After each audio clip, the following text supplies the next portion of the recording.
Sorry, one more to mic up. Such an expectant hush in the room suddenly. We just have one more person to mic up, and then we will be ready to start.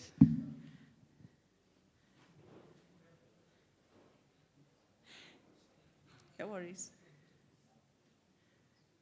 But maybe while Adila is getting a microphone, I can say good evening to you and welcome. It's quite an extraordinary occasion to be in a room full of people after 2.5 years of seeing people only on screens. So it's nice to be able to touch and hug and say hello and feel people and smell people. It's a wonderful, wonderful occasion. So welcome to our esteemed panel, Dikgang Moseneke, former Chief Justice of the Constitutional Court, Mr. Tembeka and Luka Itobi. I practiced that a few times. Advocate Adila Hassim, who will moderate the conversation, Senior Counsel and Advocate. Our esteemed panel of trustees from the Constitutional Trust, and especially Majoy Soroki, who is the only one who can stick up a hand and say, I was a prisoner in this precinct. So very welcome, Majoy. Members of the diplomatic corps, friends, partners, collaborators, members of the Vodacom who is sponsoring this evening's activities, and to you at home, I don't know which camera is looking at me, to you at home, joining us via the live streaming, you are all very, very, very welcome. My name is Vanessa September. I am the CEO of the Constitution Hill Trust. The mission of the Trust is to promote ownership of and engagement with the Constitution, our constitutional democracy, so that we, the people, can take our rightful place as active participants in our nation. We do this in collaboration with the Constitution Hill Development Company. Representatives of the Gauteng Development Agency are here. They are a subsidiary. The company is a subsidiary of the bigger organization. And we do this through a series of dialogues, programs, curriculum development projects, and events like this one. And the objective is to create, oh, bless you. The objective is to create awareness of the values enshrined in our Constitution. The Trust is building a digital archive with all the founding documents of our democracy, CODESA, the multi-party negotiations, the IEC, Independent Electoral Commission, and several other smaller collections, like that of the Peace Accord and the public participation process. And all of these, also we are doing that in collaboration with the National Archives, NASA, and with great support from the Wraith Foundation. And the digital archive goes online in a few months. We know we've said that before, but we are now going online in a few months. And all this information will be free to access. It will enable everyone to get more than just a glimpse of the debates and dialogues and meetings and minutes of meetings that gave rise to the agreed principles on which our democracy is founded, on which our nation is founded. The online exhibition, which we launched in 2020, tells the story of how our Constitution and Constitutional Court was made, and we do that through animations and timelines and extracts from the very documents in the archives. And tonight, and soon, there'll be a physical exhibition not far from here in the visitor center, soon to be built visitor center, and we will have extracts from our online exhibition that will become available for children to come and learn about the Constitution, and not just children, but everybody who feel they need a bit more information on that. So you've got to watch the press for information about that going live. I think Dawn Robertson, who is not here this evening, the CEO of the Constitution Hill Development Company, I have to think about that. She's responsible for managing that project. So tonight's event, our first in the We the People in Conversation series, is a precursor to the Human Rights Festival. Last year we had a series of debates and dialogues. Ongezo Babeka here assisted us in facilitating those conversations, and we will do more of those with more diverse audiences, young children, students, etc. And the festival, which is taking place over this long weekend, there are already lots of exhibitions on if you have time to look around. It marks Human Rights Day. a day in which we remember those who paid with their lives in Sharpeville in 1960 when police opened fire on a peaceful march, people who were protesting against the pass laws, and 60 of them lost their lives. So we acknowledge those who suffered and those who continue to suffer as a result of human rights violations here and in many parts of the world. So our Constitution just turned 25 in February. The last 25 years have seen landmark cases brought to the court to test the principles that were agreed on to secure our democratic nation, and that put an end to the oppressive system of apartheid. These same principles form the basis of the constitutional text, which was prepared through a process led by the Constitutional Assembly. And tonight, 25 years after it was signed into law, we ask, is this text and this Constitution still a doorway to freedom, or is it a barrier to change in the protection and service of our democracy? And that is what our conversation tonight is going to be about. So I hand you over to Adila Hassim, who will facilitate. Adila is also a member of the Constitution Hill Trust as a trustee. So, the floor is yours. Thank you very much. Good evening, distinguished guests. It's a privilege and a pleasure to host and facilitate a conversation between two eminent legal thinkers. Former Deputy Chief Justice Moseneke, who, amongst many other things, has raised the bar for what it means to be a worthy judge in this country.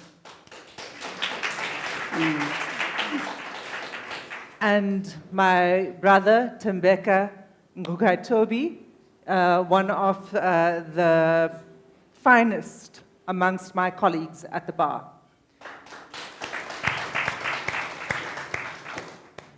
You would have detected from the topic of the conversation that we are going to be talking about the Constitution, but not just how marvelous our Constitution is, but also what the limits are of the Constitution. But, you know, as we look back to the making, we are 25 years on now since the making of the Constitution, and I think there are two things, and I'm hoping in the interplay and the conversation between the guests and the audience, we'll touch on these things. Two aspects of the Constitution. One is the process of making the Constitution. It's not unimportant. It's what makes a Constitution legitimate, what makes it acceptable to the public. And the second is the content of the Constitution. In other words, whether the content of the Constitution is just or not. And when we look back to the making of the Constitution, we remember that that in itself was a decisive moment of confronting our past.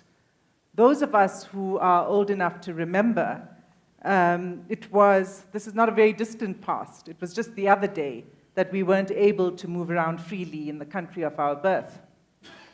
With the adoption of the Constitution, for the first time in centuries, the law of the land was clear, and the lodestars were freedom, equality, and dignity.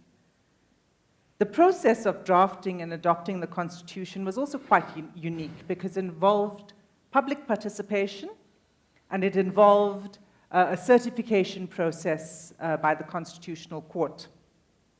Just a word on the public participation aspect, which for me was a very heartening part of it. And I was still very young and bright-eyed and believed in rainbowism and all sorts of funny things at that time. But you know, what accompanied the process was a mass media campaign that was aimed at soliciting submissions and comments from members of the public about what should be contained in the Constitution.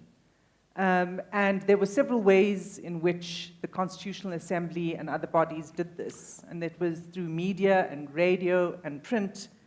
And submissions were received, handwritten submissions that were retyped. Submissions were made in all languages and then translated. And in the first 3 months, in fact, of this public participation process, an overwhelming 1,753,424 submissions were received by ordinary members of the South African public. So, our constitution making process was unique. There are also features of our constitution that set it apart from comparable constitutions, and particularly from those 18th century Western liberal democracy constitutions.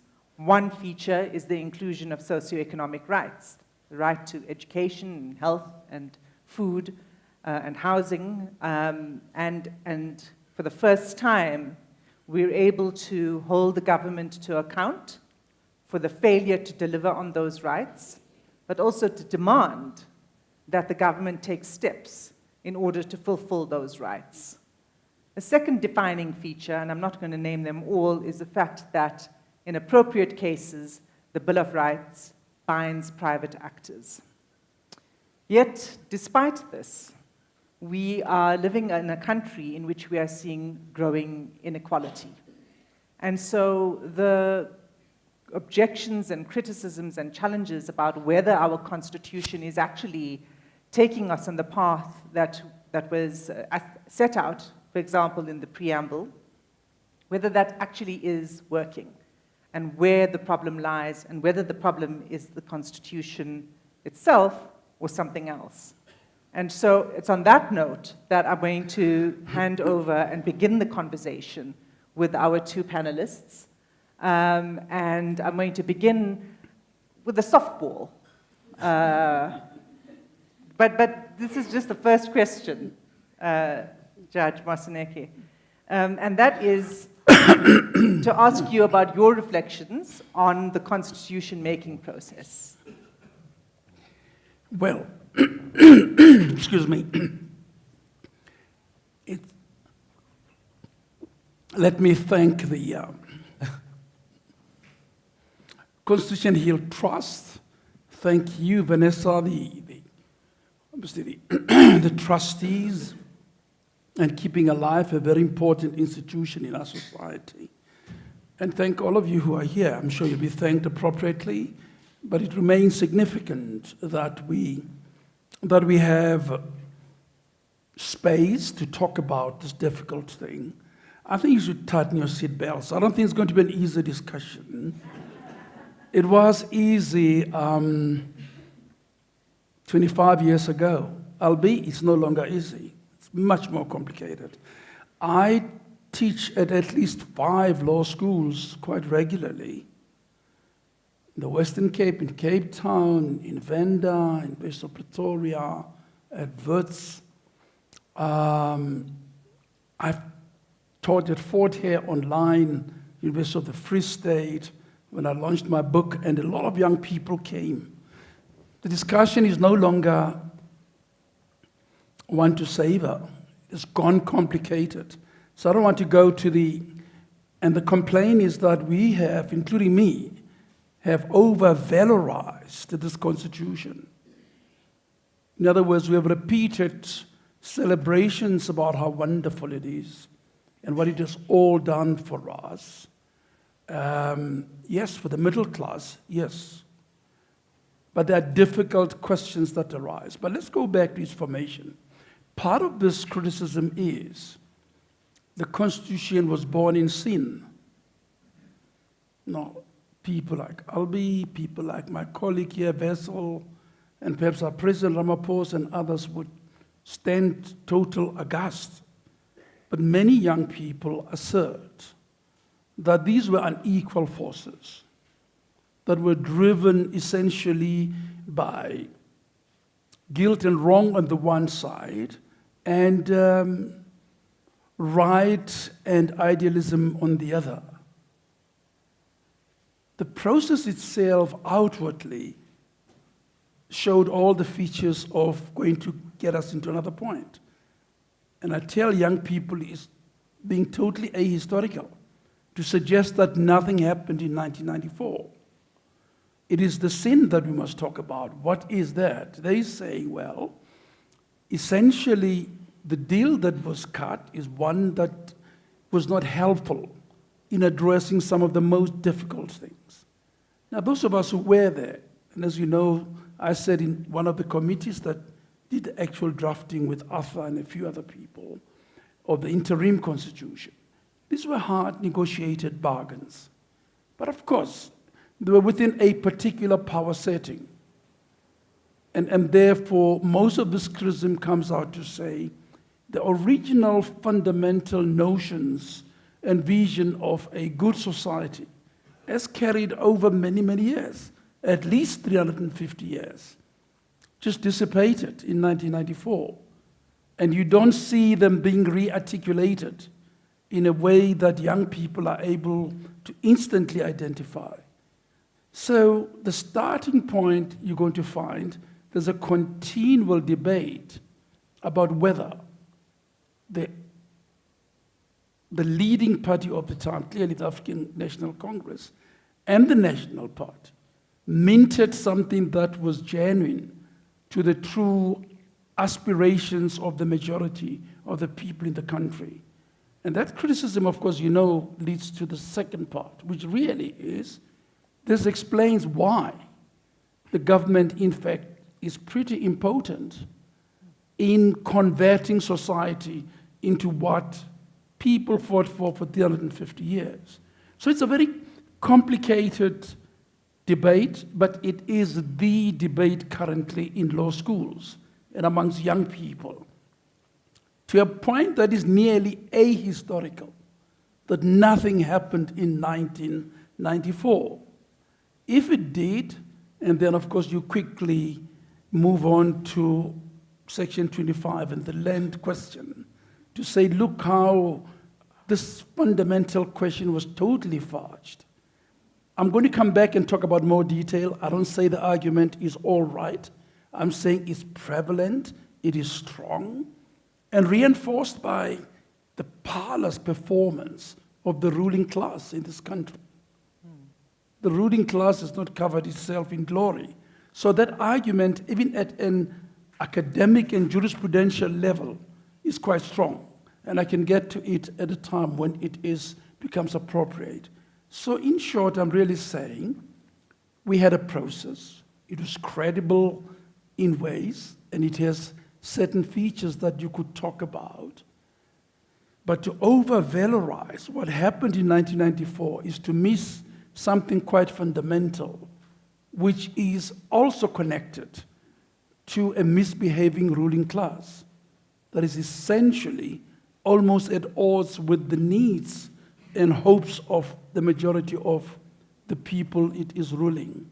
So as I say, it's going to be quite a rough discussion, but I'm going to bring it to you, and I hope you'll be able to join the debate.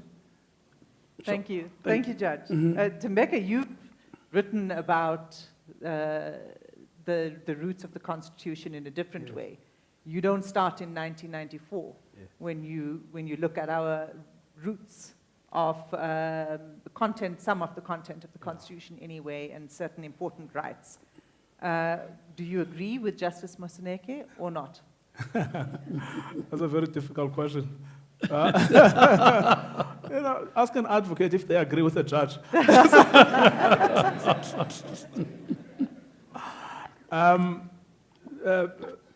Firstly, also just to appreciate Adila, as she was very generous in her introduction of me as a fine. I think she, in fact, she even used finest, not just fine. But also just to say how incredibly pleased I am that she is facilitating the discussion. Adila is really one of the best advocates we have at the Johannesburg Bar at the moment.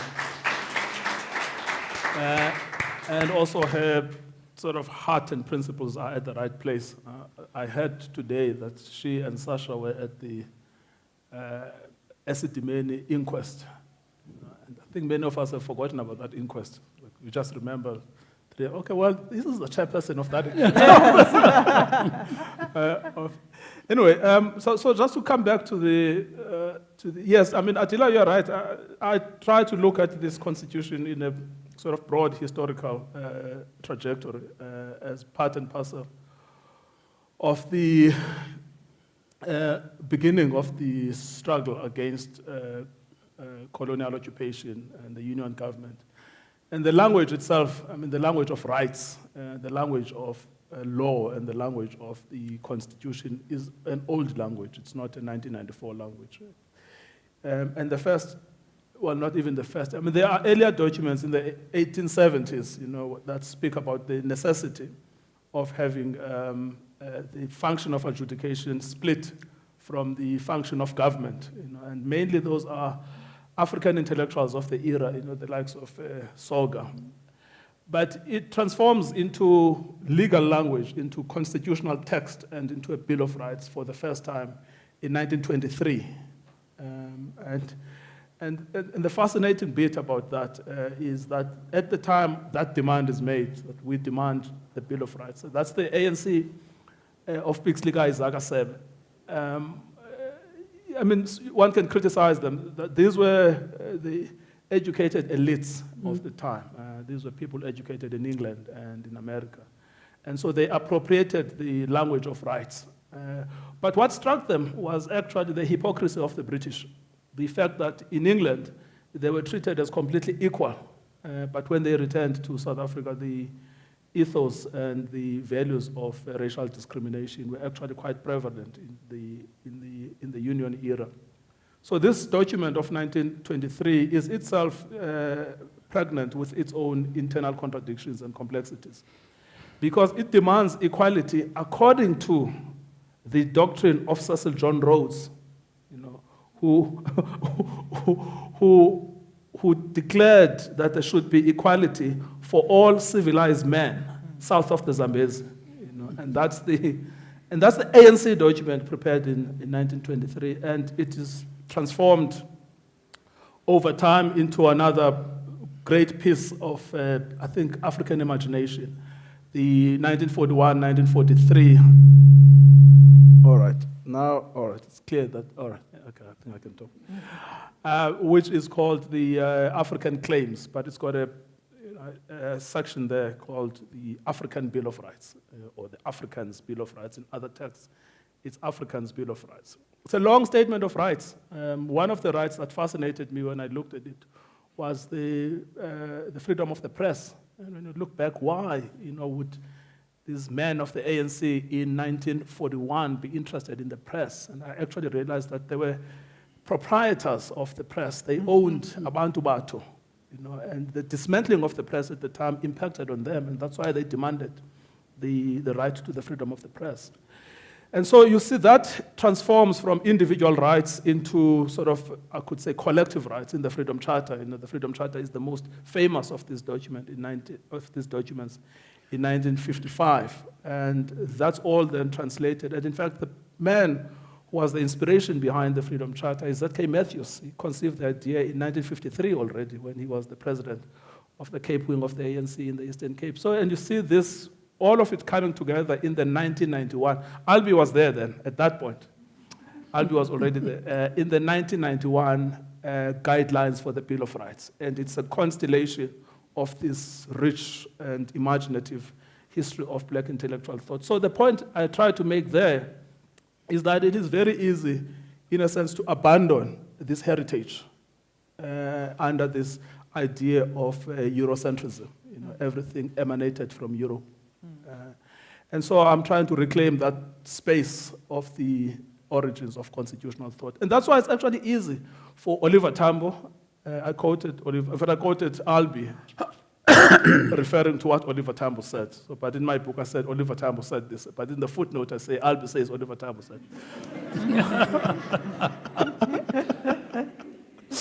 So all of that is that. So that's why it's easy for Oliver Tambo and Nelson Mandela to embrace the project of constitutionalism and to subject themselves to a system of laws, when in fact there was no need for them to do so. They were a legitimate government proper because these were the products of the masses, but they were nevertheless willing to submit to the authority of the law, which I think is one of the greatest inventions of the last 25 years. It's the idea that a government of the people is nevertheless subject to the law.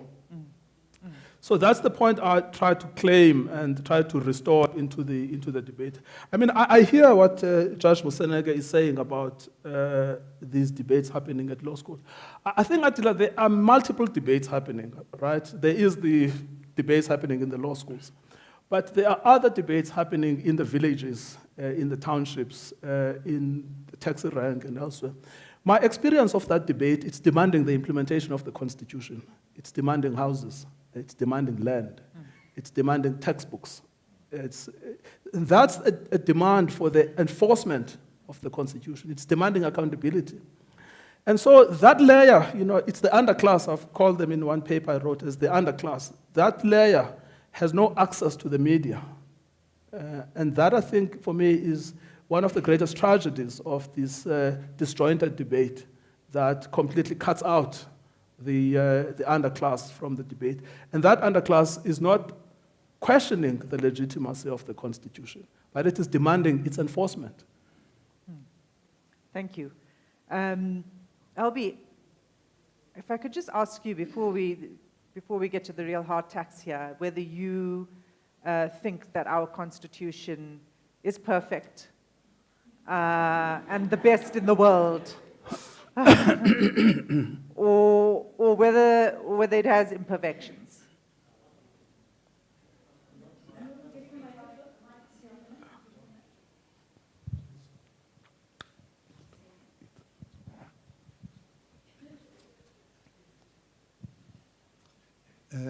Is the Constitution perfect? Nothing's perfect. Your question isn't perfect. But I think it's a beautiful Constitution. And people ask me, is there anything you would have done differently? And I said the only thing I would have had in the Chapter 8, Chapter 9, Institutions for Protection of Democracy, which is another unique feature, I would have had an anti-corruption institution. That's the only substantive change. I would have also, our plan was to have proportional representation on its own for the first elections.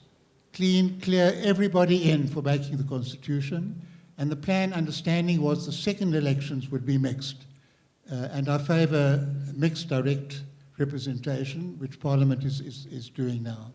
So it's as good, I don't know of any other better constitution, let me put it that way, in the world than the South African one. And if I have a few moments after the discussion, I'd like to say it wasn't just that we had smart brains, it was the process, and not just a consultation, but at a later stage, I'd love a chance to say that. Why? Thank you. Thank you. One of the things I forgot to do was, when I was speaking about the process, was to just show you the handwritten, one example of a handwritten submission that was made during the constitution-making process, and we'll hand it around in a moment, and the diversity of views that were expressed, rather. One view, if I can just say, is women should be able to have abortions only when they have been raped. So, there was a very, very interesting and disparate view from across the sector in the public. So, okay, so this is our Constitution, and this is what we have. And we've got it through the processes that we went through, the best process we could come up with at the time. I think progressive processes. And, but this is what we have now. So let's get to the brass tacks. And I know one of the questions, and it's just the first question, that everybody has in their mind is the property clause. So let's get this out of the way. Judge, is the property clause a constraint to land distribution? Yeah, I'm going to get there in a moment. And let me just tell you, I have a rejoinder on what Albie said. I don't valorize it the way he does. I think it's there, and we've got to live with it. It's more like that. And I'll point out about 6-7 defects that I think we could have done better, in hindsight. And I was there, and I look and I think, there's 6-7 things that we could have done quite differently. The Bill of Rights is marvelous. The first chapter, I hope we can find time to talk about that. So I'll come back and just point out, Albie, what I think are things that we could have done better. And that are directly connected with the current executive. You see? When you say something wrong, it goes. Once you say executive. I don't want to say executive right, which has an architectural connection with the current executive rod.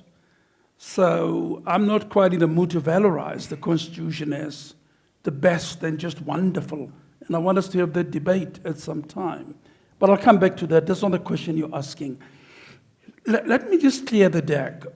I will give you an opportunity, though. To get to that To get to point. that. You want me to get to the land question. For now, let's do that. And I suspect you do so because I have an Africanist background, right? Amongst other things. Yes. Land is totally central to my understanding of just living and equity.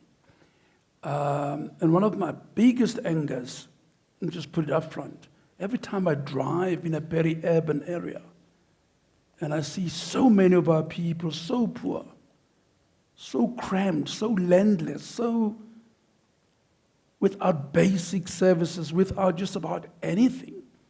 It just makes the point that Fanon made 80 years ago. Just the connection between dignity, space, and land. And we have not unlocked that. And you move into even semi-rural areas, it's just that congestion, that grime, that debt, that poverty. And comes to mind abahlali basemjondolo, etc., etc. And there are formations, many in our country, that speak to that reality. So the land equity has not been achieved. And any suggestion that we have, of course, would be bizarre and clearly untrue. Now, what Section 25 does, and I've written, I've published a paper on this, Tembeka, and very carefully looked at 25 and its import. I think it does a number of good things. I don't have a blanket criticism of it as many people would have. I don't think it's an absolute bar to state action. It starts off by protecting property against arbitrary deprivation. And I make the point that deprivation is in fact implicitly permitted, provided it's not arbitrary. So the argument that there is a blanket general protection of property is one that is unsustainable jurisprudentially. If the Constitution says there shall be no arbitrary deprivation, it means reasonable and rational deprivation may very well be permissible, and it should be permissible in any state.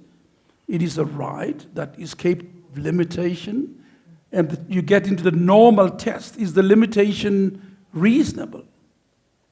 And does it advance a public purpose? If the answer is yes, you A for away. So I don't see Section 25, even one, as that big bar that stands in the way of pursuit of land equity by government.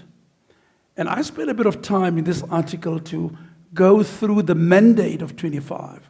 By the time you get to 25, 7, and 8, government is given a fairly big carte blanche to try and achieve access to land by the people of this country.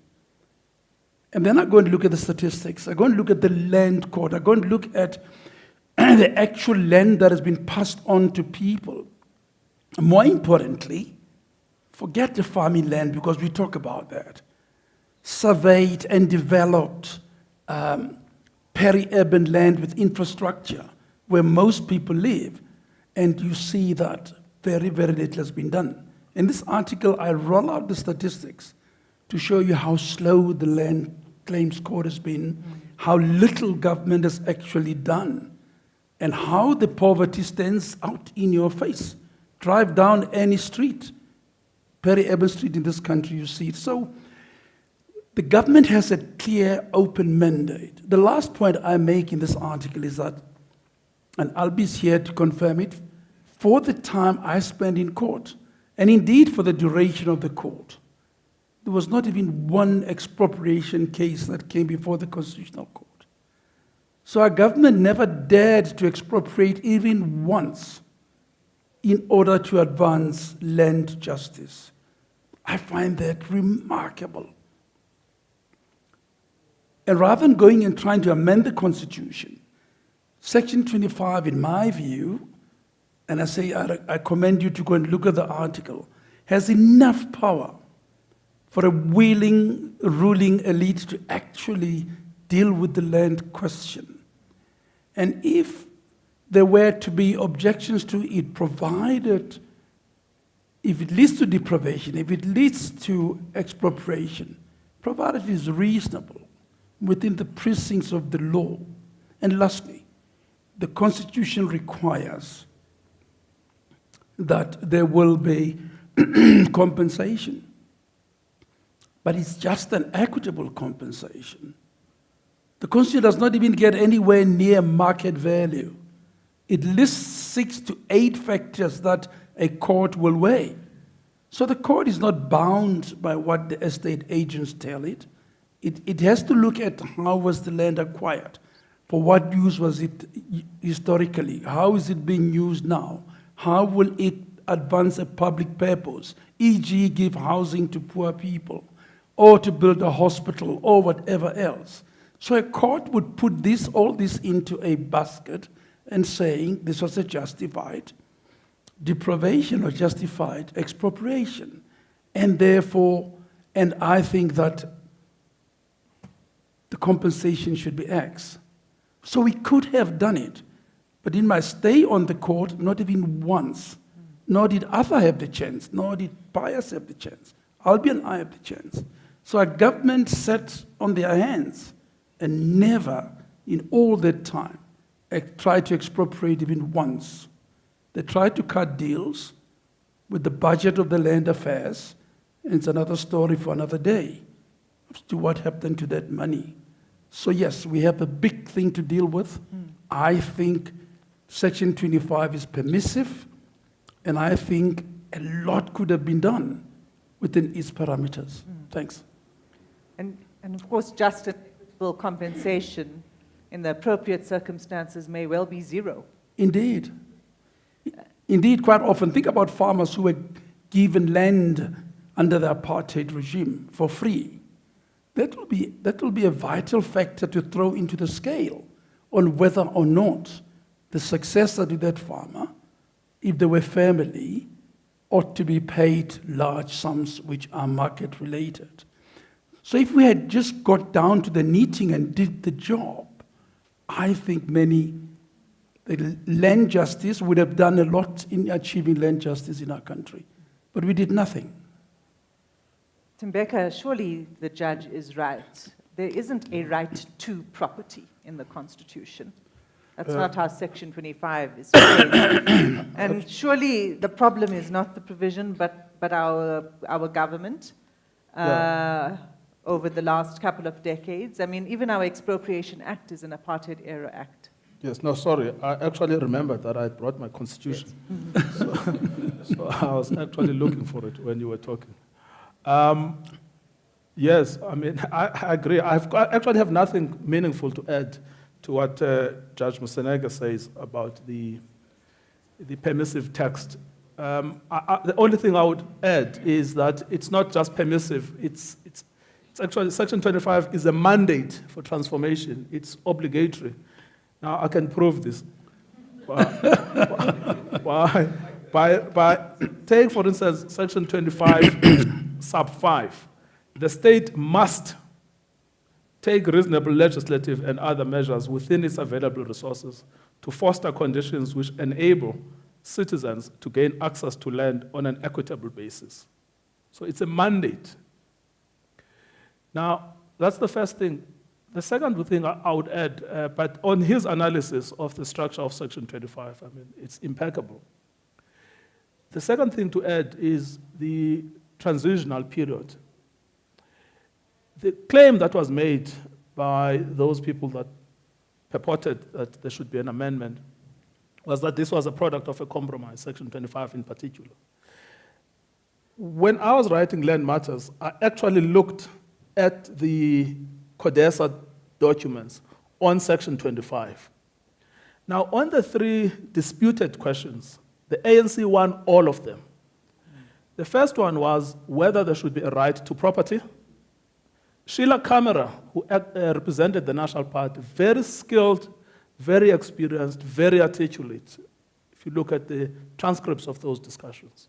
She demanded the actual right to property, which they had managed to get, by the way, in the interim constitution. But they couldn't get it in the final constitution, so they lost on that. The second thing was whether there should be a right to restitution of land inside of the property clause. The National Party, through Sheila Kamara, opposed the right to restitution. The ANC got it. It's in the section 25(6). They got the right to restitution. And the third one was whether there should be a right to adequate, prompt, and full compensation in the event of an expropriation. The National Party insisted on what it claimed was an international benchmark, that compensation should be paid at market value and sometimes above, because sometimes you have to be paid for the inconvenience of having to relocate. So you don't just get the value of the property, but you also get compensated for the damages of having to be relocated. That's the international standard they claimed. They lost on that. So on the three main questions to Section 25, the ANC won all of them. So this idea of a compromise is itself a distortion, because the ANC got what it wanted. But as soon as it got it in 1996, in 1997, it passed a white paper on land reform in which it guaranteed white landowners market value compensation. And that came through the influence of the land bank. So this has been the crisis that we've been facing in this country, a policy that is inconsistent with the text of the law. But it's a government policy adopted by the ANC out of its own quote-unquote volition. So that's the first thing to add, is to dispense in a forensic way with the lie of a compromise. And then the other thing to add about this, over time with land reform, we have had a gradual deterioration in the quality of the institutions. The first Land Reform Commission was comprised of very educated, very able individuals. These regional offices of the commission were themselves very, very strong individuals. Over time, it's been gutted of talent. So you are not going to have this revolution that has no institutions. So for as long as the institutions are dying, you must expect that land reform will die, just like crime will increase. Land reform will not be spared from the consequences of the deterioration in the quality of administration. So one of the points we have not debated with land reform is the quality of its administration. Thank you. I just want to say that you started off by saying you had nothing meaningful to add. Do you have a comment on the land claims court? Yes. When I was acting there as a judge, this, I agree, is anecdotal, but it might be illustrative of a larger malaise. Many of the cases that I dealt with, probably I would say 90%, were evictions. Now, if you know the structure of the land reform process, evictions are driven by landowners. So they have the money, they ask the lawyers, and very few cases dealt with claims, in other words, that are driven by land claimants. So the structure is imbalanced in a way that precludes land claimants from being real participating agents. And the state, which has the funds, by the way, the state is not doing much to assist land claimants. So if you're a land claimant, what do you need to successfully prosecute a claim? So a land claimant needs, firstly, a historian, someone who's going to validate that there was indeed because there are two questions you must ask in a land claim. The one is a causative question. In other words, did you lose the land as a result of, not to answer the causation question, as a result of racial discrimination. Once you've answered that, then you must answer the question as to whether you are the right person So you could be the individual who was actually dispossessed or the descendant, or sometimes you may be the community. And those debates can actually become intractable. So you need a historian to disentangle them for you. Many poor people have no access to historians, and many historians are not learned historians. The second thing you need is a property valuer, someone to tell you how much the property was at the time of dispossession, and how much is it today, or an accountant, or somebody to crunch the numbers for you. Sometimes you may need an anthropologist, because you may find that there is a problem of tribal overlaps. An anthropologist to disentangle that as well for you. Always you need a lawyer. Yes. Many people are locked out of access to those 4 key resources you need to successfully prosecute a claim. And that's a structure that needs to be rebalanced if you want to put this thing back on its trajectory. And that's why I talk about when I say build the institutions up. Yeah. Thank you. I mean, one of the ironies is that in a constitutional democracy, it's the people with the most power who are able to shape what the Constitution means in the world that we live in. Which brings me to the next thing, which is closely Just related. before you do, can I very Yes. quickly, I agree entirely. So I've written about It's not working. It's not working. Okay. We should disagree sometime. We must plan it. I just wanted to add that one of the least resourced courts has been the Land Claims Court. And then got stuck by legalism and all of the lack of resources that have been explained now. It's a total tragedy. But what I wanted to add was willing buyer, willing seller emerged from some policy document. 2007. 1997. 1997 within, and somebody formulates, no, actually, it has to be a willing buyer and a willing seller. Of course, we all know by now, it appears nowhere in the Constitution. It never was a requirement, is not a requirement. Government has certain powers and duties that we've already explained.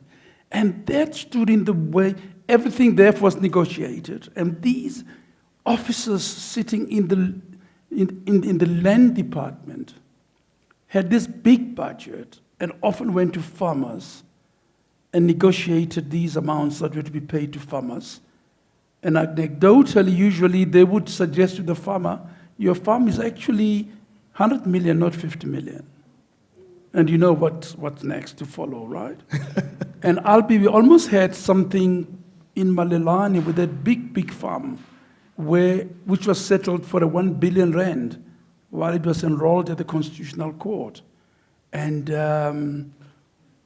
but the money was kept where, but it never came to be heard. So I just wanted to say, willing buyer, willing seller was again the ruling elite creating a real serious impediment to land justice. Yes. And the difference between land and other socioeconomic rights is that it requires the government, the state, to actually be the one to be the agent. The one thing about socioeconomic rights, as people in this room know, is that there are organizations, that individuals can assert their rights, whether it's to toilets or textbooks or nutrition and so on. So this is closely connected to, the land question is closely connected because of the aspirational value in our Constitution of social justice. It's connected to socioeconomic rights. And when I started off, I spoke about one defining feature of the Constitution being that it includes socioeconomic rights, and it imposes positive obligations on government to fulfill those rights. But we could also talk about the reality in this country when it comes to access to basic education and who has access to quality education. And the people who have access to quality education are the people who can afford to pay for it. Whether you pay for it in the public system because you go and live in an area like I live in, where I could send my children to a public school because it's a well-resourced area, or because you buy private school education. If you've got the money, you'll buy the right. If you have the money, you will buy access to healthcare services. So, as wonderful as it is that we have this, And Justice Moseneke, you have written about this in a number of your judgments, the centrality of equality, and particularly substantive equality in our Constitution. But what do you have to say about where we are now, despite the fact that we have substantive equality as the court has developed that notion, and socioeconomic rights in the Constitution? Sure. Much of that was written, of course, during the honeymoon stage of, of our Constitution, of our democratic project. And we have beautiful jurisprudence that we wrote all around. Only earlier today I was reading your judgment in PE, municipality, protecting so-called unlawful occupiers and so on. So there's a lot of work we did around that. Let me just draw out one contradiction very quickly, and that is that when we acquired power in 1994, we imposed on ourselves, i.e. the state, the duty to deliver on all of these things. And therefore, a lot of the brokenness that came historically had actually to be mended by us. We were to give people access to quality health care. In other words, we assumed the obligations of remedying our society. And I often say that, unlike other constitutions, ours, very pointedly and open-eyed, sought to move society from one point to the other, whereas other constitutions simply record the power relations in society. A big debate on its own. It looks like it is not. There are many courts and places who believe, and judges who believe, the Constitution is not transformative at all in intent. But plainly it is. In my view, is plainly social democratic, excuse me, and was intended to actually help change our society to a better place. And having cleared that out, the struggle started quite early with HIV and AIDS, and access to nevirapine, and right through to life as a demene. In each of those cases, I never stopped noticing and wondering, the defendants were state, were government. So was the case yesterday of delivering textbooks in Limpopo. Defendant's government, you've done many of those. Pete toilets, defendant government, executive government in particular. And we can talk later about whether we have actually architecturally arranged executive power appropriately. It's a discussion that should be had. I think that's probably one of the biggest defects in the architecture of our Constitution. The consequence of all this is that, the Grootboom thing, and we can go to just about most of the key things that we ordered in court should be done. Most did not happen. Where intentions were expressed that they would happen, we know that the money was diverted in a variety of ways. Forget about the money. Just leaving the institutions to cave in, and therefore incapable of being able to do what we assumed voluntarily in 1994, that we will remedy our society. And in many ways, therefore, people tend to look at the Constitution and these rights, which in many ways were certainly pathfinders. They're new terrain. The debate that always has had about third-generation rights. We got that right, and we just could not get it done in a way that, and you and I had to do life as a demene. It was heart-wrenching. And you look at it back, it's really about a people assuming a high value, high ethical mandate.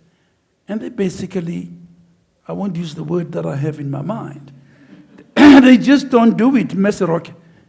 They just don't get there and do what we have to do.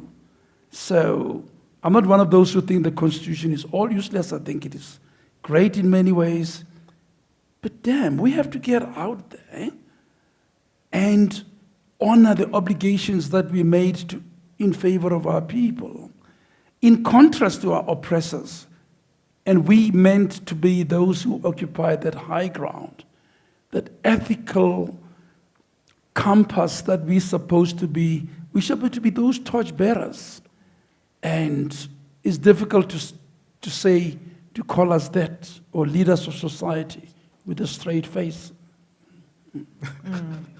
I mean, I think, Tembeka, on your point about institutions, in this case, it's about leadership. It's about leaders, not just institutions that fail. The one institution, I dare say, that works is the judiciary. But we can't rely on the judiciary to fulfill socioeconomic rights. So what's your comment? Yeah, I mean, look, judges are important to interpret the law. Can you say that again? Although they don't always get the law right. Except that at the Constitutional Court, they always get it right. So judges are important. It's an important sphere of the setup in the Constitution. So it's important who gets in. And it's also important how they get in. And it's important what they do after they are in that office.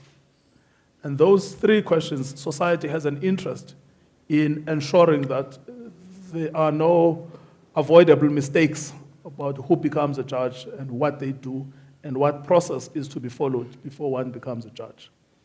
And that is why, rightly, society is outraged at the behavior of certain people in the judicial selection process. It's rightly outraged about it because it is a matter of manifest public interest who becomes a judge. And the reason for it is because a judge in a democratic setup wields people's power delegated to him by the Constitution. It's not his power, it's people's power. But he does so without an election, or she does so without an election. So on the one hand, on a pure democratic perspective, is illegitimate. But on the other hand, in a constitutional democratic sense, is entitled to exercise power to constrain people's power. And so who we select, how we select, is absolutely a vital question. I would like to hear Judge Moseneke about this point that I'm making. Let me make a second point, which is this point he was making about education. There has been progress with education, especially with universal access. If one looks at what this country was like in 1994 with the consequences of Bantu education and the extent to which black children had no access at all to primary schooling, the greatest success has been universal access to education at a primary schooling level, which has reduced the levels of illiteracy. But the problem is not there. The problem is that there is a gradual reversal of that foundation of universal access to education in order to reduce illiteracy and innumeracy. And those are the two things that the government is not doing well. As a lawyer, it is almost impossible to litigate the quality of education. You can litigate desks and chairs and books and perhaps even teachers. But what is proving immensely difficult is litigating the quality, the outputs. So you have children going through the schooling system but being illiterate, going through the schooling system but being unable to count. The big question for the future is how do we actually match access with quality outputs? And what is the way in which rights, because we work through the Bill of Rights, what is the way in which rights should translate that access into quality education? Quite apart from the fact that mud schools and all of those things, those are things we can do.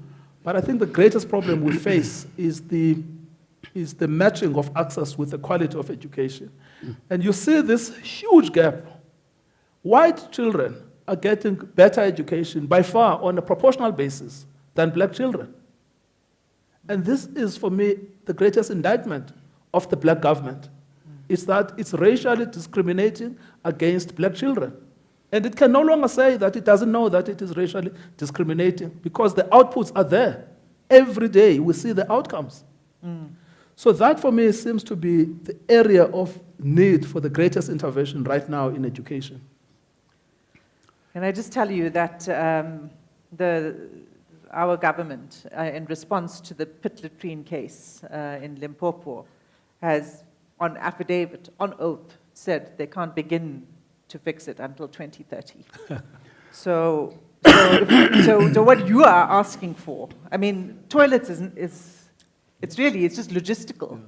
What you are asking for is much more than that. So if we can only start with toilets in 2030, then I fear that we have no hope of being able to do this important exercise you're talking about, of matching access and quality. But Thembeka, who should become a judge? And how? Yes. Firstly, there is a basic requirement in the Constitution that the person must be appropriately qualified. If we can start there. Secondly, and appropriately qualified means that they must have an LLB and they must have the experience of having been a lawyer in one capacity or the other, either as an attorney or an advocate or as an academic, but being involved in the administration of justice. Secondly, the Constitution demands transformation of the judiciary. And that has been a contentious question. And the reason it has become contentious is because, on the one hand, you have a powerful lobby that claims that if you demand transformation, you are lowering the standards.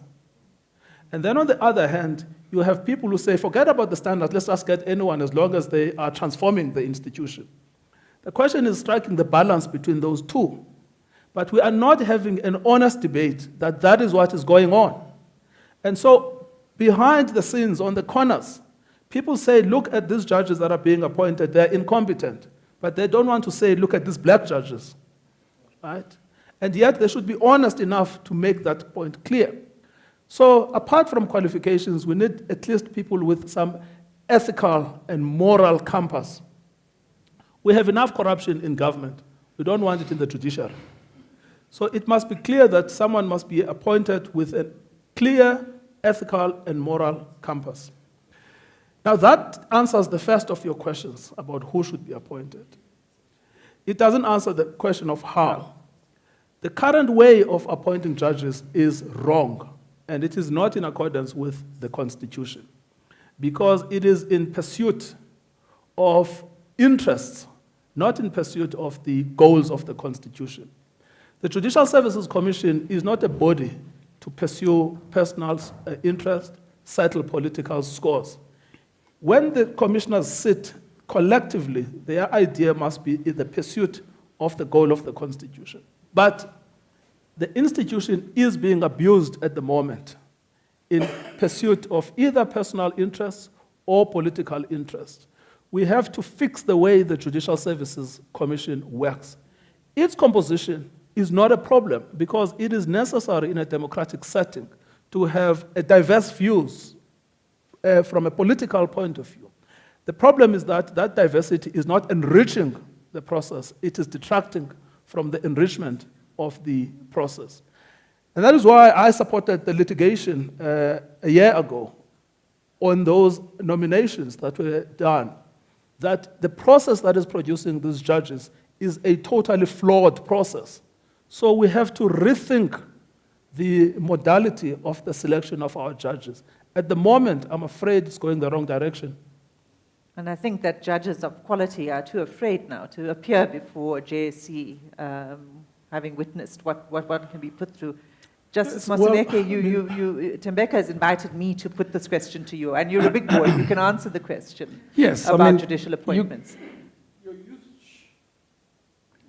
Your youth chose from time to time when you require retired judges to enter the fray, the current fray. Judges are important. They're important because the people, they represent the best and the finest interest of our people. and they've got to keep that balance going. I tell the angry young people I've talked about in the beginning, you don't beat up the referee and think you're still going to have a rugby match or a soccer match, okay? You've got at least to leave the referee to do the work, if at least you want to continue playing or having a society that is ordered like ours. So they remain absolutely important. In the last 25 years, 27 should have shown their value to society, I think. And therefore, yes, we have to take a number of steps to protect them. We need the best amongst the lawyers to be guardians of our society. And we need to revisit, I won't be as explicit as you, the JSC, to make sure that it actually does its work properly. And I think I admired, albeit when we started, its diversity. And it drew from the legislature, from the executive, but in no time, all these were corralled into groups and interests. And I've chaired the JSC a good few times as acting Chief Justice, or in the absence of Pas Langa and or Mogoeng, and people lobby to hell and back. We have to find a way to standardize and objectify the way in which you actually do it, so that we can exclude all of the processes that you talked about. And yes, quality is also going to be everything about judges. I think transformation does not mean race or gender only. We really get lost when we go down the road. These are important components, particularly given where we come from. But I can happily tell you that as high as like 65% of our judges are people of color, that high. There's no head of court in this country who's not black. Women judges remain more around 30% now, 28, 30%. This should be much higher than that. And black male judges sit quite high up in percentage in the judiciary. Sky 7 come down, and the quality has been reasonable.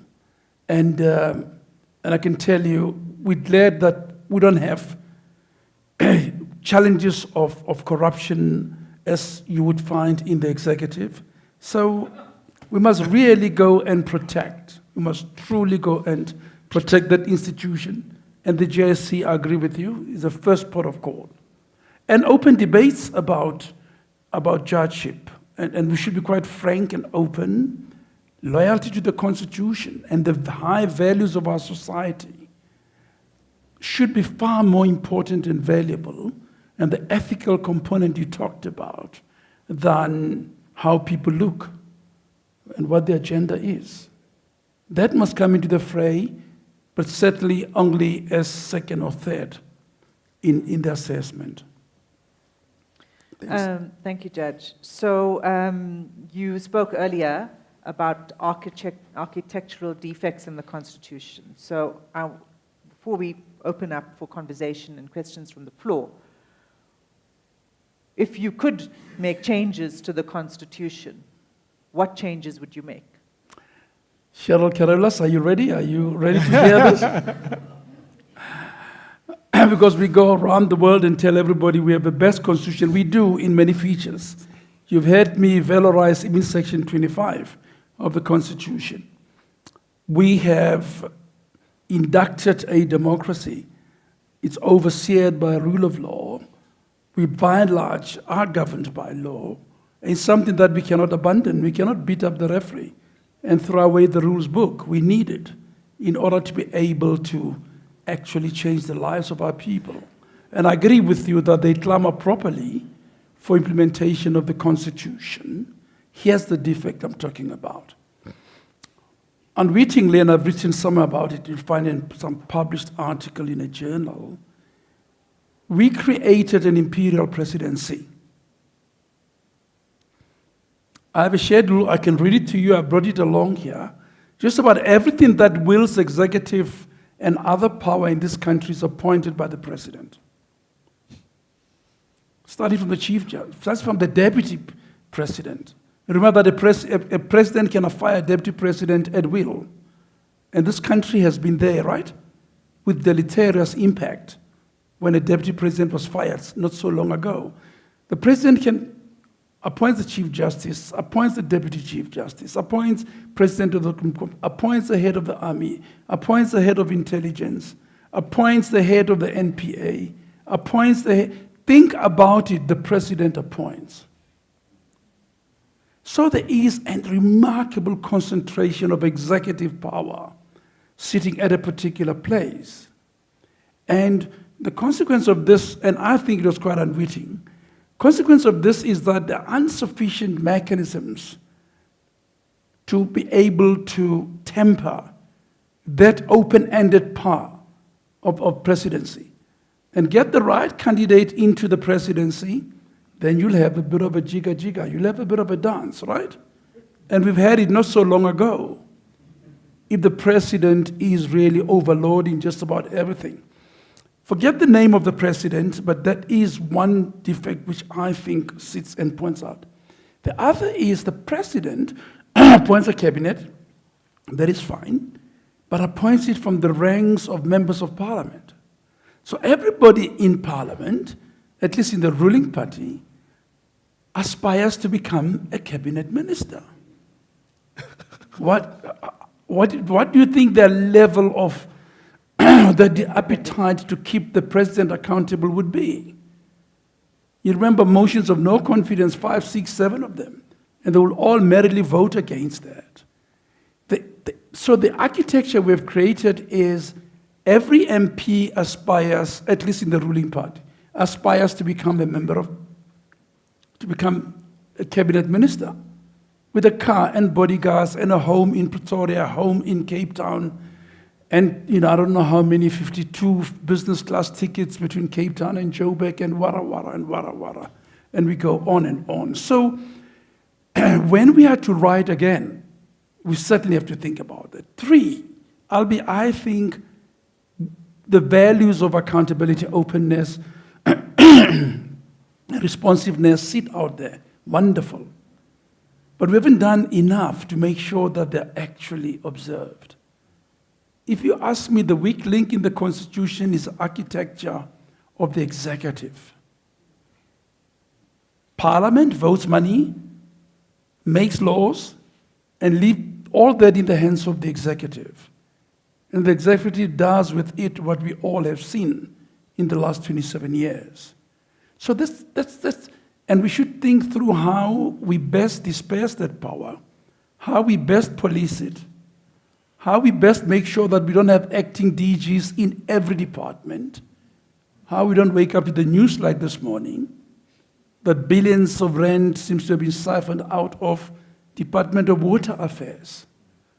And look at just the misery that our people live in without supply of water. And it turns out that billions and billions have been stolen. At least so it is alleged, by a minister who was on TV this morning. So, we have to revisit the architecture of our executive power. And the real strictures, only the courts for a long time policed that power. And that's why we became so unpopular, of course. So we have to think through, Tembeka, more innovative ways of protecting institutions, of creating higher levels of independence, and of holding to account executive power in particular. I'll stop there for a while, I think. There are other difficulties around the electoral system I'll be talked about, but I won't go there now. Yeah. Tembeka, in a quick minute, what would you change, if anything? I sort of spend my time thinking more about implementing the Constitution. Honestly, firstly, I don't valorize anything. There's no text that you can worship. This is not the Bible. So you must always remain skeptical and critical of the text. But, Adila, we've had 25 years of this document. On Tuesday, I was in Grahamstown in the High Court asking for books for black children in the Eastern Cape who are being discriminated against on the grounds of race by the government. Intentionally, because it is aware. So there's no longer a point about we don't know. It's intentional because they now know. So the greatest problem we have is that the Constitution exists in name. And what I'm worried about is the fact that we are not making it to exist also in practice. I think that's the greatest problem we face in this country, is that we have an unmatched multitude of aspirations that are embodied in this document. Every text is necessarily ambiguous, necessarily indeterminate, necessarily far-reaching, but also capable of conservative interpretations, etc. You can never get a perfect text. In fact, the Section 25 process showed us particularly the problems of the text, because when you asked these campaigners, give me the alternative text, they couldn't. They gave ultimately 5 different texts. They couldn't even agree about those texts, because the problem is never the text. Thank you. Thank you. We have some time for questions and answers. So, Mondi is very quick off the mark. Can we get a mic, please, to Mondi?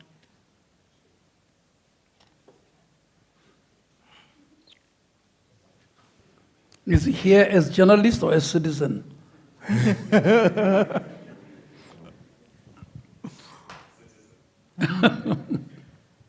think City Press, rather. I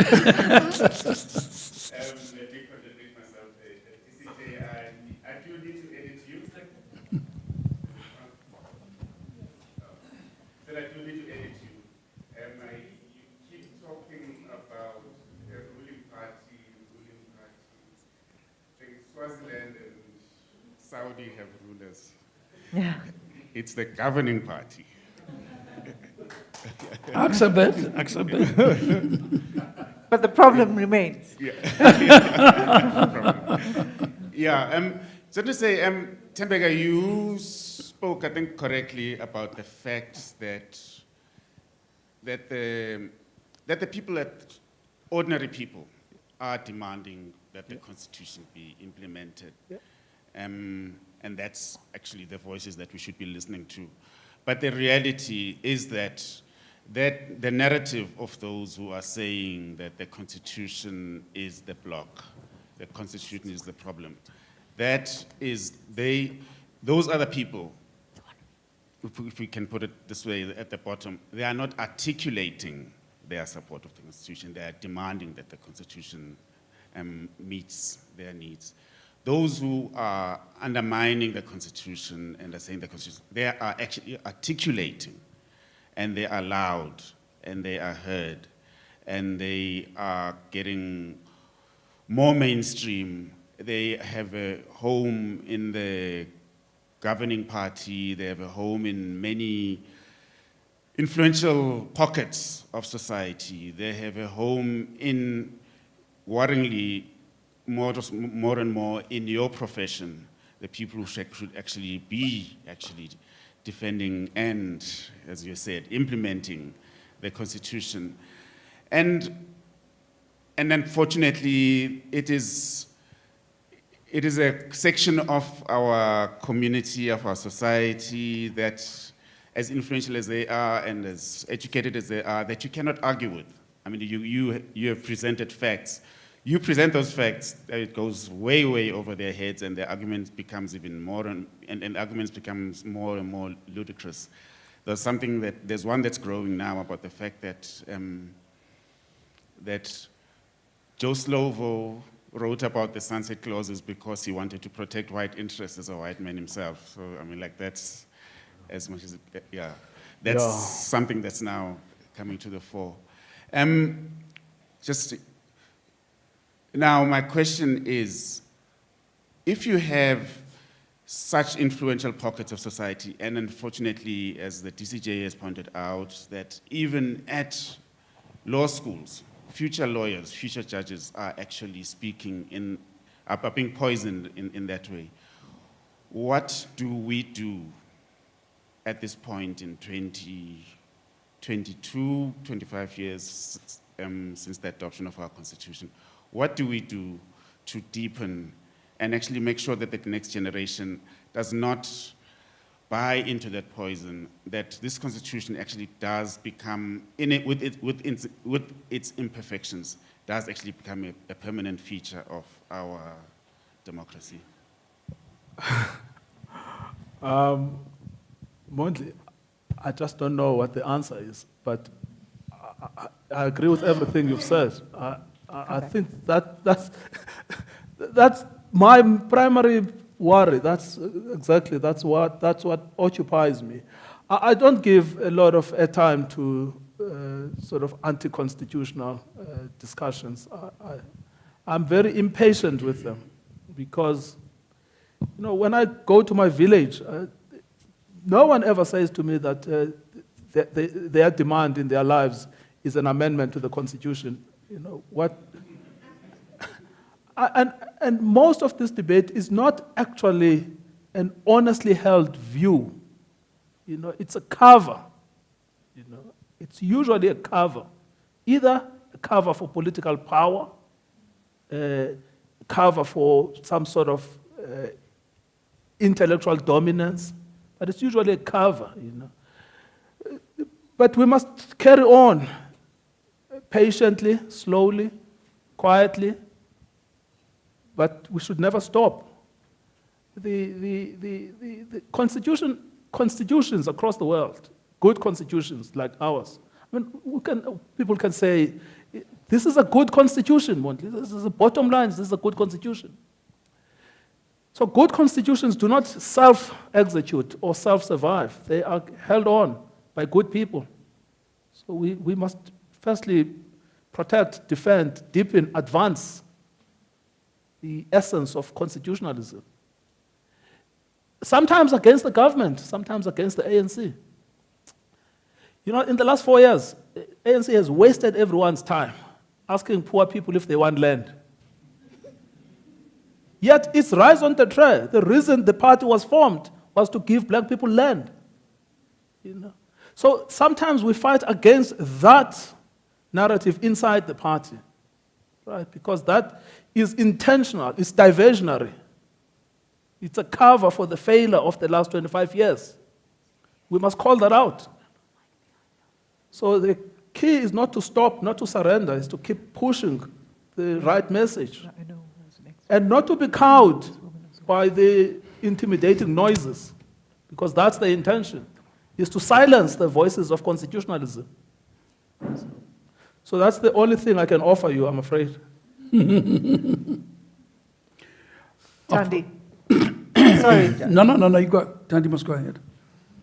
Thanks, Adila. And Judge, you can answer that question after this one. No, not at all. My question is in the form of an assertion. Firstly, I must thank you both for the engagements, because they are quite thought-provoking. But the point I want to put on the table to you both is that this, to me, is a misdirected question, or it's a question that we will all agree on about the Constitution, because the problem is not the Constitution, and that we should more look at the people. And I think in various ways you've pointed at the people as the problem. And therefore, how do we address that, the issue which we see in corruption, and it's people who are corrupt. The issue we see in the way the people in the Judicial Services Council have behaved. And it's not the principles there, it's the people themselves. And as you say, if you look at the 5 presidents of the country, each person has put a different stamp to the executive. And you may agree with one or not agree with the other, but that has not impacted on the Constitution itself in the way they have dealt with things. And one can give more and more examples. And I just feel that we as the elite tend to engage on things that are maybe superficial or maybe out of line with what the people in the village want, actually. And that's what you see on the ground. So I thought maybe I should turn this and find out whether any thoughts on that have been engaged with. Thanks. Judge and Ntobeka, before you respond, can I just take 1 or 2 more, and then you can deal with a few at once? Yeah, sure. Thanks. I've been directed behind. Oh, yeah, with the purple mic. Purple mic? Okay, thank you very much. I was waiting to be guided. I'm Khotso Maja. My question is quite quick, and it arises from what I interpret as a contradiction between the text of the Constitution in Section 25 and what the policy became in 1997. And also on the basic assumption that squarely the responsibility lies with the lawmakers. Now the question is, the process that we use now to elect members of the different legislatures and councils, is it a watertight process? I understand, of course, on the one hand, you want to make sure that the outcome or the composition of those legislatures is a direct reflection of the will of the people, so to say. But how do you still, within that, infuse a certain minimum capability?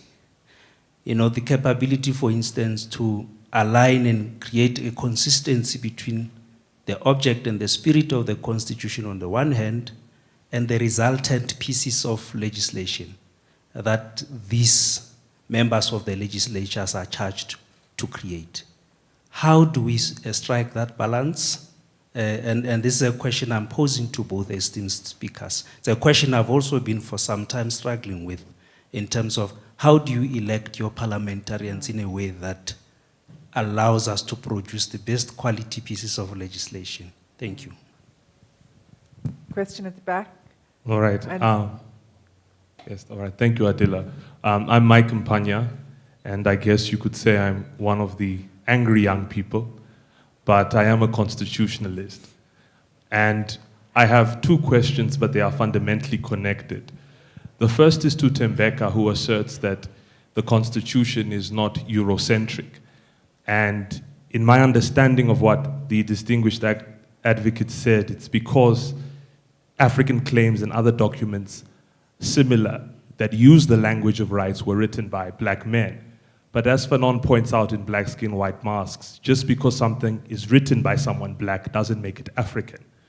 So when we look at the fact that these men in themselves were educated in London and the United States, that they adopted the language of rights, and in African claims they even adopt the language of roads in saying rights for civilized men south of the Zambezi, where civilization is in itself a white construct. Is that not a case in point that it was a Eurocentric worldview adopted by Africans that gave birth to the language of rights for liberation? And the further question that follows from that is that both the judge and the advocate, and even you, Adila, are very progressive lawyers, I would say, and agree in terms of the socioeconomic rights of the Constitution. But when we were to give a report card for someone like myself who has lived under the Constitution for my whole life, has the Constitution delivered in creating a society that was antithetical to the one that preceded it? And the question, I guess, that's fundamental that I want all of you to kind of feed into is the law and the instrument of the law the right instrument for a transformation of a society? And the rest of the continent looks at us, and I want to ask, is constitutionalism and the passing of a new constitution the right way to usher in a new society? Thank you. One last question from Uncle Mavuso, and then we have answers.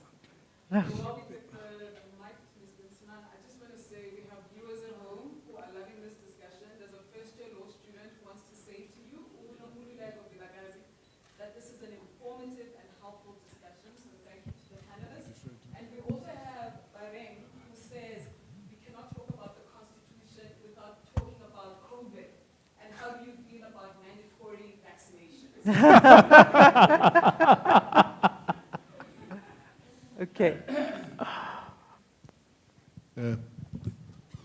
Three legs, I hope I'll be allowed to just sit down. Absolutely. Thank you. Thanks very, very much for the high level of debate. There was reference to the 1997 white paper, which I suppose led to a land reform situation which talked about willing seller, willing buyer. I would like to know, should we not be declaring that portion of legislation unconstitutional? And I would suggest that we take practical actions to achieve that. I don't know who can. I don't have the money. I'll come to that, by the way. But I think it's unconstitutional from what we've been told today, and there was no dispute between the two. The next point is, I didn't quite understand whether the judge was saying that we went overboard, probably didn't on education, undertaking to reverse things over which we had no responsibility. If that's not what you said, I would still say that we would have been able to achieve a lot more for people, not only in education, but in the supply of, in the provision of essentials for people, water, housing, and all, if the government prioritized its budget accordingly. There is enough money, I suspect, I would argue, that goes into government to address a lot of the things that remained unaddressed. But, you know, South Africa has more embassies than most countries in the world. And you want, if that money was, if there were to, I don't think it's the Constitution that should say that, but a certain percentage of the budget that you receive should go towards addressing the needs of the people. I think you would be able to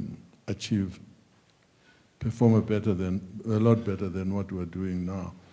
But the last point, just to not take up too much time, is one shortcoming of the Constitution, if it's the Constitution, is that justice is too expensive for ordinary people. You really just cannot find justice if you don't have money. Thank you. Thank you. Judge? Sure. There's a range of questions there. 6, 7 interesting and challenging questions. Let's try and go quickly so that more and more people can find opportunity to speak. Let me start with the ideological stroke philosophical question about Eurocentrism and whether or not the Constitution has foundations which are able to transform society entirely. I don't think the debate is entirely unuseful. I do not, Tembeka might, I don't. I do think that the project that we are engaging needs to move us away from all oppressions and inequalities that are consistent with coloniality. In other words, with a society organized in a way that would preference and privilege people by virtue of class, race, origin, and so on, and one that suggests that the only correct way of looking at the world, the only good knowledge, the only epistemology is the one that originates from the West. So there's a legitimate point that young people make repeatedly. For instance, the point gets thrown at, why was Ubuntu left out of the second constitution, the final, whereas it was in the interim constitution? So people are challenging, but what I agree with Tembeka is the fact that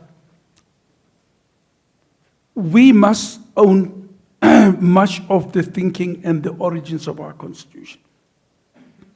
I think it's a social democratic constitution. I think it's not a mere piece of a liberal rambling that some people call. And I think historically, it's an important document to be able to take us to the next level, which brings us to your point. There's a category error of thinking when you collapse what people fail to do with what a document that contains high mission and intention of a society requires on the other end. We are at a very terrible space where in fact most of the high principles and values of the Constitution are under threat precisely because of human limitations and failure. So how do you bridge it? Same question that Mondli asked. It's very difficult to bridge it. I've said to a number of young people in law school as well, the highest form of accountability, frankly, in society is electoral accountability. In the end, it's electoral exercise that confers power, which brings us to the legislature. I happen to think, by the way, that our legislature has done pretty well in terms of making laws. We have some of the best around town. Have they kept the executive accountable? I think not. I think they failed dismally. But one shouldn't confuse the two. I think actually we've been good at law making, and our legislature has been appropriating money to the executive. To do all the good things that ought to be done, whether it's water or schooling, etc. And the jury's out. I mean, the jury's not out. It's obvious that we're not having quality education. We're not having institutions that are robust enough. So our biggest challenge currently is how to be able to get an executive arm of state that can live through the Constitution. I think the criticism, I'm looking for a much stronger word than that, around the democratic project is the fact that we don't achieve the objectives of the Constitution. If we were to, and that is why, in my part, you have to look to electoral accountability, because I hold the view, and I think it's a correct one, that the Constitution never intended to promise security of tenure. Democracy is always premised on insecurity of tenure. Nobody should be assured that they'll be around until Jesus Christ comes. It's such utter nonsense, because truly every 5 years somebody should test whether or not you're still entitled to exercise executive power over those that have conferred the power on you. So remember that if I've said many things today, take away one thing: electoral accountability and insecurity of tenure. And when people know that their tenure is insecure, they're likely to behave a little better than they are doing now. Thanks. I've tried to cover most of the questions, certainly not all, yeah. Yeah, thank you. I mean, what are the things that are going to make a difference? So for land, which is the area I've studied academically the most, we need better institutions, we need more money, we need better people. Those are the things that are going to change things. It's strengthening the institutions, getting people, and shifting the budget again. And I think that formula can be applied to everything else. The Fanon point, I spent a lot of time reading. Initially, I took the critique seriously. I no longer do. The point is this: the origins of rights for African lawyers, who I have traced as the first thinkers. It's possible that research more still needs to be done. Maybe there are other people that thought about this before them. The origins of rights were political, purely political. The first rights demand was equality. It was equality. That was the first rights demand. But that was a political claim. It was not yet a legal claim. It was purely political. And the reason for it was simple this: white people who came to this country from Europe from 1652, and there were 4,000 of them in 1820 that came here via boats as well, were not interested in equality. They were interested in pillage and plunder. The people that were interested in equality were Africans.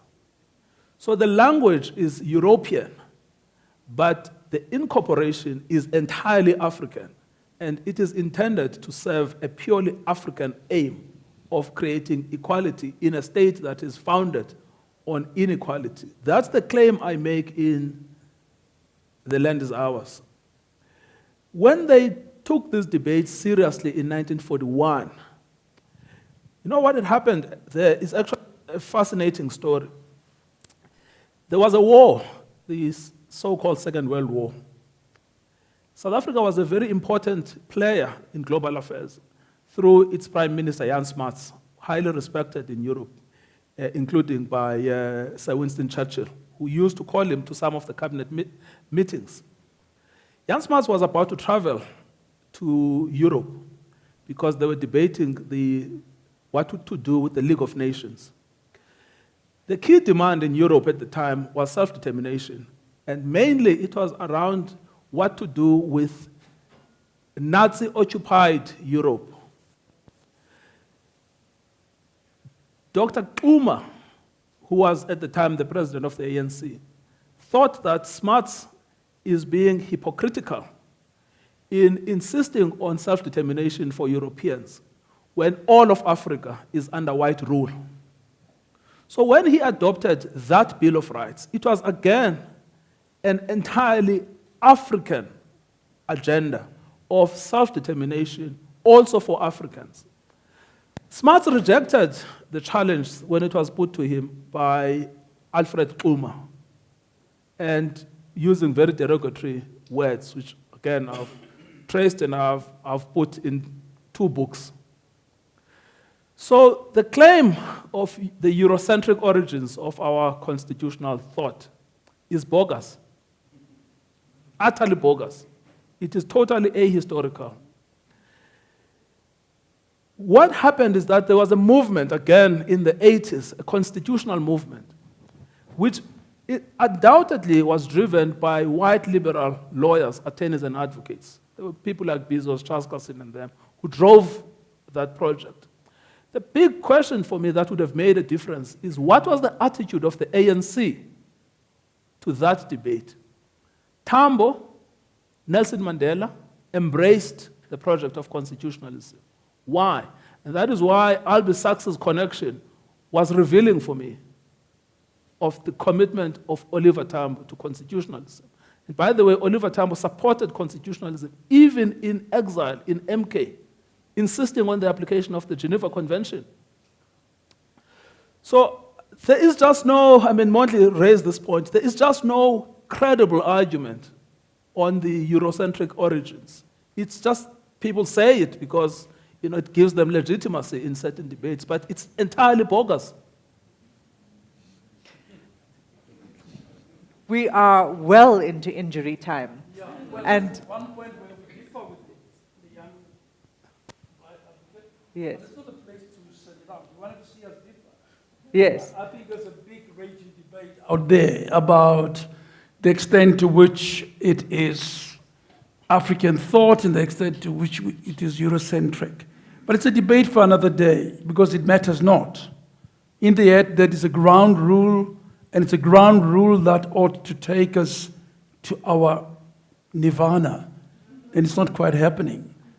But there is quite a good and actually absorbing and interesting intellectual and jurisprudential debate. Yes, about, I agree, about Judge. exactly the point. So, Judge, you wouldn't say it's bogus? You wouldn't use the word? No, certainly not. That's why I say for once I found something I differ with him. Yeah. I would want to invite a few good young professors. I don't see them here. Professor Mandlingozi, Professor Mudiri, Professor Mokhas. There's about 8-10 of them who are writing quite profusely about what are the origins and have we done well enough. I think as a practical document, history has thrust it on us. It is important to that extent. And then they ask the question, is it capable of transforming our circumstances? Follows inevitably the question.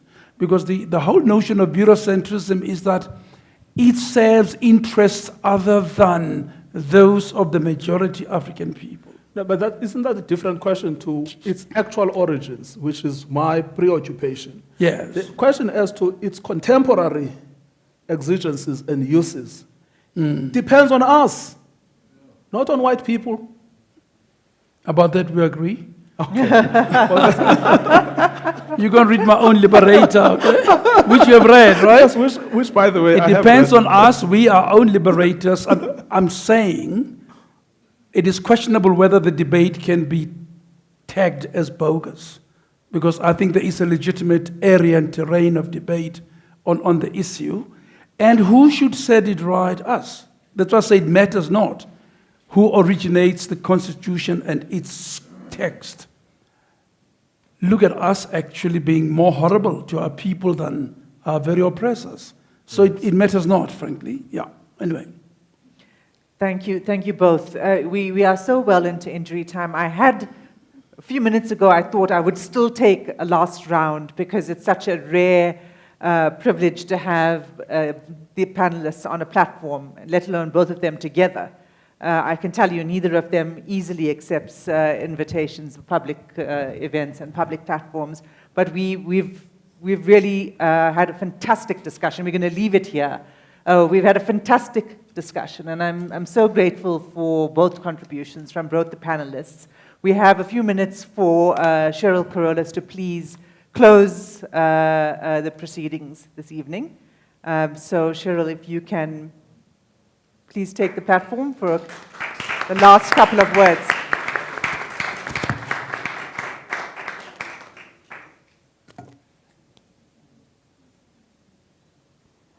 Cheryl's being briefed.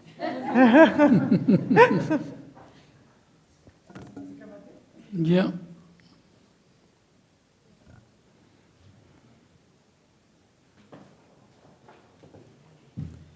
Let me start off by just asking us all to give our panelists just a great round of applause.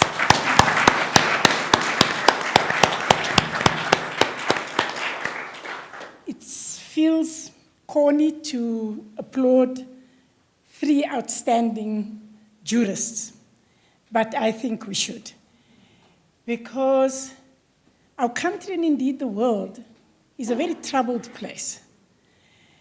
And I think not least of all, the biggest measurement and indictment to people like ourselves is the fact that, especially post the COVID pandemic, and in many ways through the COVID pandemic, some of the worst behaviors and characteristics of the frailties of human beings have come to the fore. The sheer feral behavior we could not have imagined. And so, if you were poor to start off, what this pandemic has done has just made life so much harder. And I guess we are definitely not people who find ourselves currently in there. We may come from there. And so to sit and have this conversation in a world that is not a nice place is quite important. I don't think it's indulgent. I think it imposes on us a particular responsibility. And already we've started, the very fact that you are all here says that you are troubled. Not just Justice Musineke. He asked me, how am I, when we were walking, and I said, you know we're not okay. The reason why we are here tonight is because we are not okay. But the reason why we're here tonight is because I think we have owned the responsibility. We might not quite know how we are fully going to get out of here. But I think every one of us in this room have reclaimed some of that responsibility because let's be honest, in many ways, perhaps because we were so starry-eyed, or whatever the reasons may have been, the net effect of that is we've outsourced our responsibilities primarily to a state. We've become so statist in our approach that we look to government consistently to change things. My big appeal to you tonight, to all of us, myself included, as I need some serious talking to give me some hope here, to say we can do this. Well, all I know is I tell myself, we have got to do this. It's not a question of whether we can or can't. Well, we just have to do it. Is to say that let us reclaim what gave us this Constitution. what gave us the fact that we cannot lock up Justice Moseneke or, in fact, Adila or Tembeka for what they say here. You can't. People can't do it. Mondli would have been in jail a lot more than what he has been under apartheid. Yes. The torture that people like Mondli were subjected to, and that informs a lot of his journalism, just cannot happen as willy-nilly today. So let us also claim our victories, because we needed to embolden ourselves to go forward. So I want to say, let us reclaim that power. I think our panelists all have alluded to the need to assert accountability. That, for me, is the crucial missing piece. We've outsourced that. We've allowed the people we love and trusted and put into government to behave without accountability. I want to use a few simple things that we're not using. One, let us support the non-government organizations like Section 27, Equal Education, the Treatment Action Campaign, who have asserted, in the face of a well-funded government pushback on many occasions, asserted the rights in our Constitution. Let us support our non-government organizations. But our non-government organizations are empty shells. If we don't rebuild from the ground up in our communities that notion that ultimately amounts to what was referred to as electoral accountability, how do people we vote into power disregard a constitutional court ruling that asserts the right? So the Constitution hasn't failed. It's, in fact, we allow those people whom the Constitutional Court had called out and instructed very explicitly sometimes to do certain things. We let them get away without having to implement it. How does that happen? On our watch. I also want to appeal to us to use things like Parliament. There are parliamentary hearings. I've participated twice. And it's quite remarkable what you can achieve when you do that. Why do we not keep our parliamentarians more accountable? You look at local government. Each council is supposed to be convening ward committee meetings. They don't. How do they get away with it? Why are we not mobilizing our people to force our councillors to do that? There are many other ways in which this Constitution has actually given us. NEDLAC. How do trade union representatives get away with backing someone like Jacob Zuma? How do they do that? Is it because our trade union members are not as active as what they used to be around the right kinds of issues? So my appeal tonight to all of us here, because we came here because we signed up to the project to try and get our country on the right path for the things that we've struggled for. Let us regroup and let us do just that and assert what Justice Moseneke consistently called on for accountability in whatever spheres we are. So I want to thank you all for being here. On Monday, we are celebrating Human Rights Day. Let us celebrate it. Let us use it. Let us use that time to, in fact, begin to reassert the power that brought us to where we are. And let us stop outsourcing our power. Because by and large, I think people say, there are many good men and women in Parliament. For whatever reason, they are not finding their voice through the electoral system, through whatever. I think that's nonsense too. Because quite frankly, how does a president get away with doing bad things? If we use the system properly. Anyway, I can go on and on. Don't get me going here. I am properly fired up about what's going on around the place. So let me conclude by thanking you, Adila, Dikgang, Tembeka, and every one of you who have agreed to come here. Because people here, in fact, are here because of the work you are doing in a number of ways. And so to say a very simple thank you to our panelists, you know, we actually do say thank you sometimes.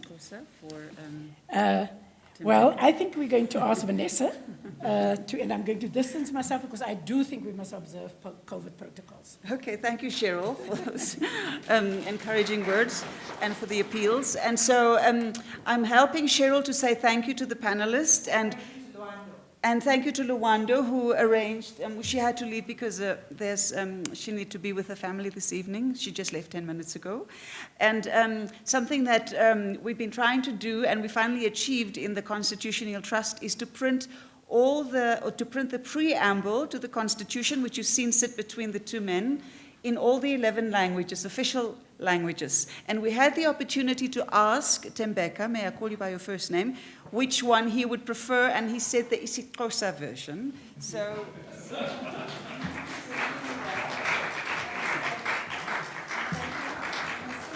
I didn't get an opportunity to ask you, Justice Dikgang Moseneke, what is your preference? Setswana, please. Isn't that nice, Adila?